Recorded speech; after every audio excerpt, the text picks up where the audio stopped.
যে ছেলেটি এটো কাপ ধুচ্ছে চায়ের দোকানে রাস্তার ধারে, তাকে ডাকুন। তার কানে কানে বলুন, সুজলাং সুফলাং মলয়জ শীতলাং। হ্যাঁ, বেশ সুন্দর করে বলুন। যে মেয়েটি চাকরির নাম করে রোজ বনগা কিংবা চাকদা থেকে রোজ সকালের ট্রেনে সেজে গুজে শহরে আসছে শরীর বেচে চাল ডাল নুন কিনতে, তাকে ডাকুন।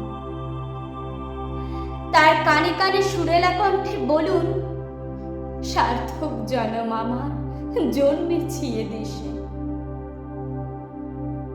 যে ছেলেটি লটারির টিকিট হাতে নিয়ে দরজায় দরজায় ঘুরছে আর বলছে, বিশ্বাস করুন আমি ভদ্রলোক, আজ 10 বছর আমার কারখানা বন্ধ, লক আউট, তাকে ডাকুন।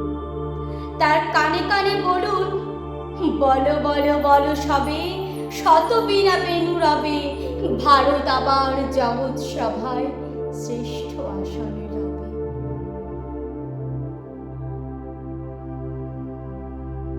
রাতের আকাশ কাঁপিয়ে অঝোর ধারায় বৃষ্টি নামলে, যে মা আজও টালির ঘরের দরজায় ঠায় দাঁড়িয়ে থাকেন লণ্ঠন হাতে, তার খোকন ফিরে আসবে বলে, যে খোকনকে এমনই এক বর্ষার উন্মত্ত রাতে কালো গাড়ির পুলিশ ডেকে নিয়ে গিয়েছিল, আর বরানগরের রাস্তায় ভোরের ঘুম ভাঙা কুকুর প্রথম দেখেছিল যার গলিবিদ্ধ রক্তাক্ত লাশ, সেই মাকে ডাকুন। তার কানে কানে বলুন, हम बुलबुले हैं इसके ये गुलसिता हमारा, सारे जहां से अच्छा हिंदुस्ता हमारा। সবাইকে সবকিছু বলা শেষ হলে সুনসান শীতের রাতে 5 মাথার মোড়ে ঘোড়ায় চড়ে বসা মহাবিপ্লবীর পায়ের সামনে ধীরে ধীরে এগিয়ে যান। রাতের বাতাসে,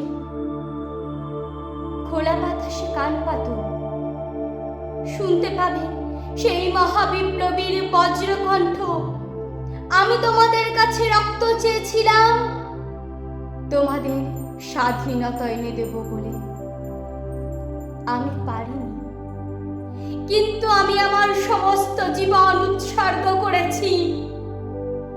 আর তোমরা তোমরা